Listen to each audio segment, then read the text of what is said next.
जय बृहस्पति देवाय नमः। भक्तजनों, आज हम आपको इस वीडियो में सुनाने वाले हैं बृहस्पति देव की अनुपम कथा, जिसके स्मरण मात्र से समस्त पापों का नाश होता है और घर में सुख शांति का आगमन होता है। तो ऐसी दिव्य एवं हमेशा सुनी जाने वाली इस अनुपम कथा का आइए संपूर्णता अनुसरण करते हैं। प्रेम से बोलिए जय विष्णु देवाय नमः, जय बृहस्पति देवाय नमः। भक्तों, आपसे अनुरोध है, वीडियो को संपूर्ण ही देखिएगा, साथ ही लाइक शेयर अवश्य कीजिएगा, आपका बहुत धन्यवाद होगा। आइए भक्तों, शुरू करते हैं बृहस्पति देव महाराज की आज की अनुपम कथा। भारतवर्ष में एक प्रतापी और दानी राजा राज्य करता था। वह नित्य गरीबों और ब्राह्मणों की सहायता करता था। ये बात उसकी रानी को अच्छी नहीं लगती थी। वह न ही गरीबों को दान देना चाहती थी और न ही भगवान का पूजन करना चाहती थी, और राजा को दान देने से मना भी किया करती थी। एक दिन राजा शिकार खेलने वन को चले गए तो रानी महल में अकेली रह गई। उसी समय बृहस्पति देव महाराज साधु वेश में राजा के महल में भिक्षा के लिए आए और भिक्षा मांगने लगे। रानी ने भिक्षा देने से इनकार कर दिया और कहा, हे साधु महाराज, मैं इस दान पुण्य से बहुत तंग आ गई हूँ। मेरा पति सारा धन यूं ही लुटाते फिरता है। मेरी इच्छा है कि हमारा धन नष्ट हो जाए, फिर ना रहेगा बांस और ना बजेगी बांसुरी। साधु ने कहा, देवी, तुम तो बहुत बड़ी विचित्र हो। धन संतान की कामना कौन नहीं चाहता। पुत्र और लक्ष्मी तो पापी के घर भी होने चाहिए। यदि तुम्हारे पास अधिक धन है तो भूखों को भोजन दो, प्यासों के लिए प्याऊ लगवाओ, मुसाफिरों के लिए धर्मशालाएं खुलवाओ। जो निर्धन अपनी कन्या का विवाह नहीं कर सकता, उनका विवाह करवाओ। ऐसे अनेक काम हैं जिनके करने से तुम्हारा यश लोक परलोक में फैल जाएगा। परंतु रानी पर इस उपदेश का कोई प्रभाव नहीं पड़ा। वह बोली, महाराज, आप मुझे कुछ न समझाएं। मैं ऐसा धन नहीं चाहती जो हर जगह बांटती फिरूं। साधु ने उत्तर दिया, यदि तुम्हारी ऐसी इच्छा है तो तुम्हारे साथ ऐसा ही होगा। तुम ऐसा करना कि बृहस्पतिवार को घर लीपकर पीली मिट्टी से अपना सिर धोकर स्नान करना, भट्टी चढ़ाकर कपड़े धोना। ऐसा करने से आपका सारा धन नष्ट हो जाएगा। इतना कहकर साधु महाराज वहां से आलोप हो गए। साधु के अनुसार कही बातों को पूरा करते हुए रानी को केवल 3 ही बृहस्पतिवार बीते थे कि उसका समस्त धन नष्ट होने लगा। भोजन के लिए राजा का परिवार तरसने लगा। तब एक दिन राजा ने रानी से बोला कि हे रानी, तुम यहीं रहो, मैं दूसरे देश को जाता हूँ, क्योंकि यहाँ पर सभी लोग मुझे जानते हैं, इसलिए मैं कोई छोटा कार्य नहीं कर सकता हूँ। ऐसा कहकर राजा प्रदेश चला गया।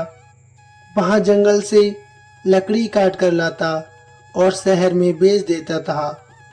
इस तरह वह अपना जीवन व्यतीत करने लगा। इधर राजा के प्रदेश जाते ही रानी और दासी बहुत दुखी रहने लगी। एक बार जब रानी और दासी को 7 दिन तक बिना भोजन के रहना पड़ा तो रानी ने अपनी दासी से कहा, हे दासी, आप पास ही के नगर में मेरी बहन के पास चली जाओ। वह बहुत बड़ी धनवान है। तू उसके पास जाकर कुछ ले आ, ताकि थोड़ी बहुत गुजर बसर हो सके। दासी रानी की बहन के पास चली गई। उस दिन सौभाग्य से गुरुवार था और रानी की बहन उस समय बृहस्पतिवार व्रत की कथा सुन रही थी। दासी ने रानी की बहन को अपनी रानी का संदेश सुनाया, लेकिन रानी की बहन ने कोई उत्तर नहीं दिया। जब दासी को रानी की बहन का कोई उत्तर नहीं मिला तो वह बहुत दुखी मन से और क्रोध में आते हुए वापस आ गई। दासी ने वापस आकर रानी को सारी बात बता दी। सुनकर रानी ने अपने भाग्य को ही कोसा। उधर रानी की बहन ने सोचा कि मेरी बहन की दासी आई थी, परंतु मैंने उससे कुछ नहीं बोला, इससे वह बहुत दुखी हुई होगी।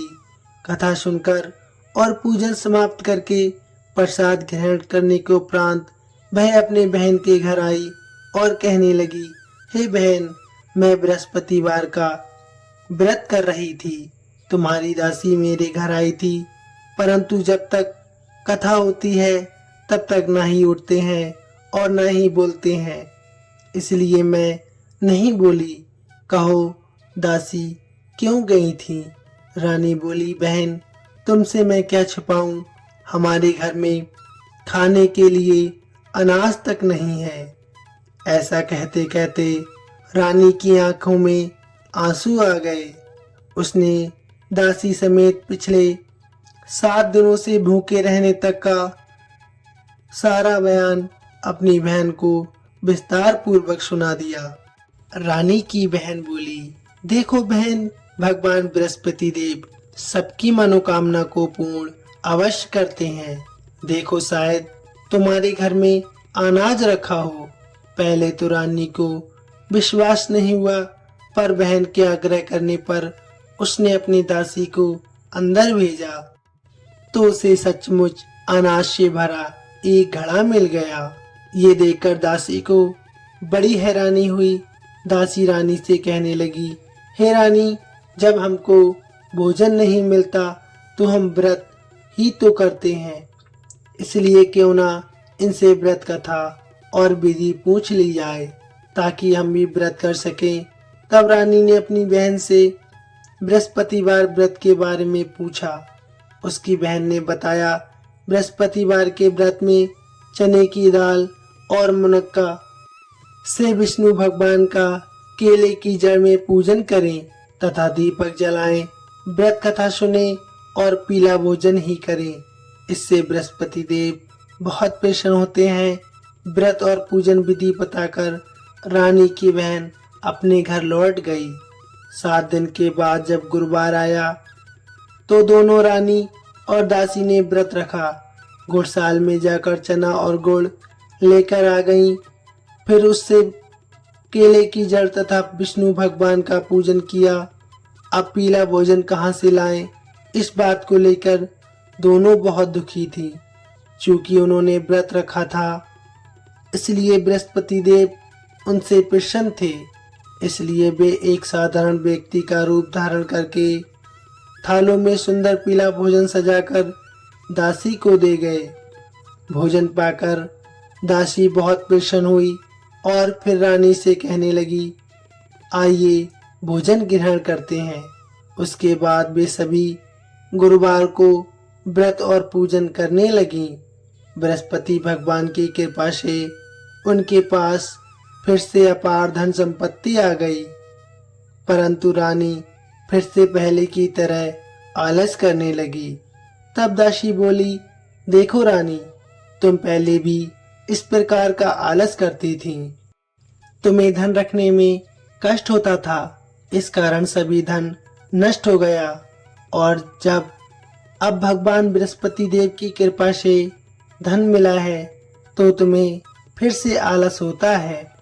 रानी को समझाते हुए दासी कहती है कि बड़ी मुसीबतों के बाद हमने ये धन पाया है, इसलिए हमें दान पुण्य करना चाहिए, भूखे मनुष्यों को भोजन करवाना चाहिए और धन को शुभ कार्यों में खर्च करना चाहिए, जिससे तुम्हारे कुल का यश बढ़ेगा, स्वर्ग की प्राप्ति होगी और पितृ प्रसन्न होंगे। दासी की बात सुनकर रानी अपना धन शुभ कार्यों में खर्च करने लगी, जिससे पूरे नगर में उसका यश फैलने लगा। बृहस्पतिवार व्रत कथा के बाद श्रद्धा के साथ आरती की जानी चाहिए। इसके बाद प्रसाद बांटकर उसे ग्रहण करना चाहिए। इधर राजा एक दिन बहुत दुखी होकर जंगल में एक पेड़ के नीचे आसन जमा कर बैठ गया। वह अपनी दशा को याद करके बहुत व्याकुल होने लगा। बृहस्पतिवार का दिन था। एकाएक उसने देखा कि निर्जन वन में एक साधु प्रकट हुआ। वह साधु वेश में स्वयं बृहस्पति देव थे। लकड़हारे के सामने आकर बोले, हे लकड़हारे, इस सुनसान जंगल में तू चिंता मगन क्यों बैठा है? लकड़हारे ने दोनों हाथ जोड़कर प्रणाम किया और उत्तर दिया, महात्मा जी, आप सब कुछ जानते हैं, मैं क्या कहूँ। ये कहकर वह जोर जोर से रोने लगा और साधु महाराज को अपनी आत्मकथा सुनाने लगा। महात्मा जी ने कहा, तुम्हारी स्त्री ने बृहस्पति भगवान का अपमान किया था, जिसके कारण रुष्ट होकर उन्होंने तुम्हारी ये दशा कर दी थी। अब तुम चिंता मत करो, मेरे कहने पर चलो, मैं तुम्हारे सारे कष्ट दूर कर दूंगा और भगवान पहले से भी अधिक संपत्ति देंगे।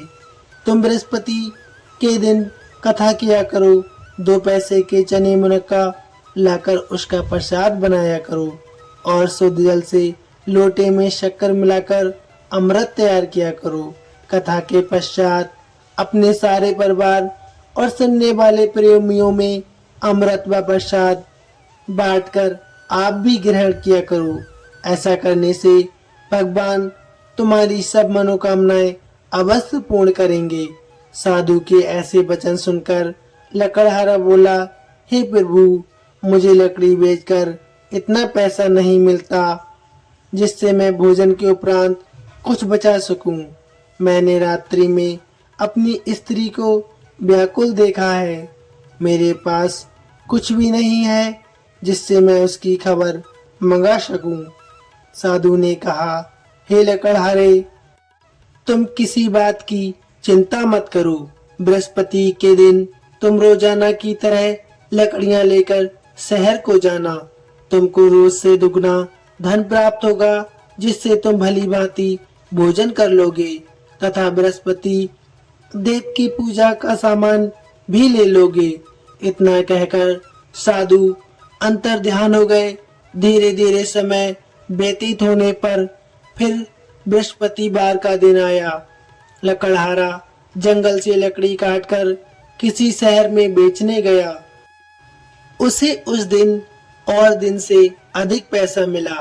राजा ने चना गुड़ आदि लाकर गुरुवार का व्रत किया। उस दिन से उसके सभी कलेश दूर होने लगे। परंतु जब दोबारा गुरुवार का दिन आया तो बृहस्पतिवार का व्रत करना वह भूल गया। इस कारण बृहस्पति देव नाराज हो गए।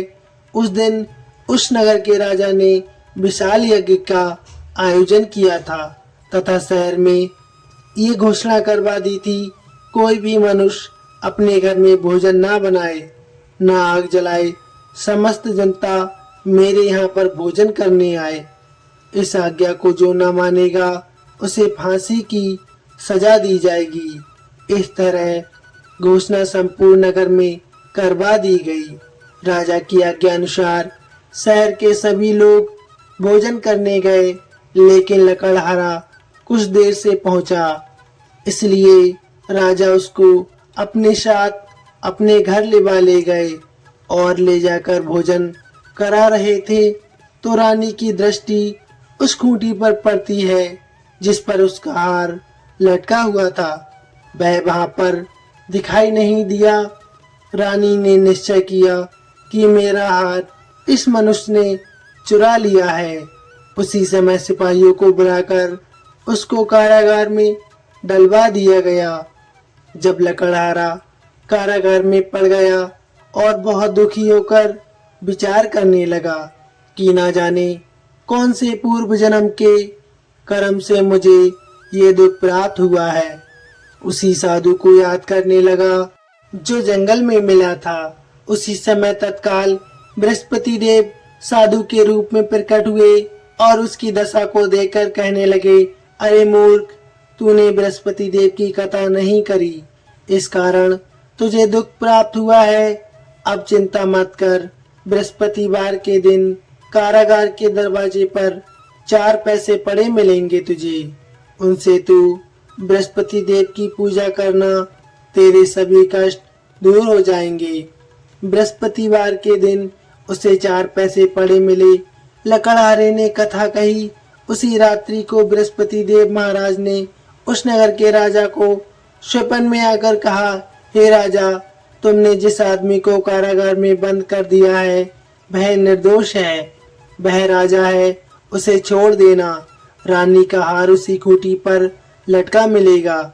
अगर तू ऐसा नहीं करेगा तो मैं तेरे सारे राज को नष्ट कर दूंगा। इस तरह रात्रि के स्वप्न को देखकर राजा प्रातःकाल उठा और खूंटी पर हार देखकर लकड़हारे को बुलाकर क्षमा मांगी तथा लकड़हारे को योग सुंदर वस्त्र आभूषण देकर विदा कर दिया। बृहस्पति देव की आज्ञा अनुसार लकड़हारा अपने घर को चल दिया। राजा जब अपने नगर के निकट पहुंचा तो उसे बड़ा आश्चर्य हुआ। नगर में पहले से अधिक बाग, तालाब, कुएं तथा बहुत सी धर्मशाला, मंदिर आदि बन गई हैं। राजा ने पूछा, ये किसका बाग और धर्मशाला है? तब नगर के सब लोग कहने लगे, ये सब रानी और बांदी के हैं। तो राजा को बहुत आश्चर्य हुआ और गुस्सा भी आया। जब रानी ने ये खबर सुनी कि राजा आ रहे हैं तो उन्होंने बांदी से कहा, हे दासी, देख राजा हमको कितनी बुरी हालत में छोड़ गए थे। हमारी ऐसी हालत देखकर वह लौट ना जाए, इसलिए तू जा, दरवाजे पर खड़ी हो जा। आज्ञा अनुसार दासी दरवाजे पर खड़ी हो गई। राजा आए, उन्हें अपने साथ लेवाकर ले आई। तब राजा ने क्रोध करके अपनी रानी से पूछा कि ये धन तुम्हें कैसे प्राप्त हुआ?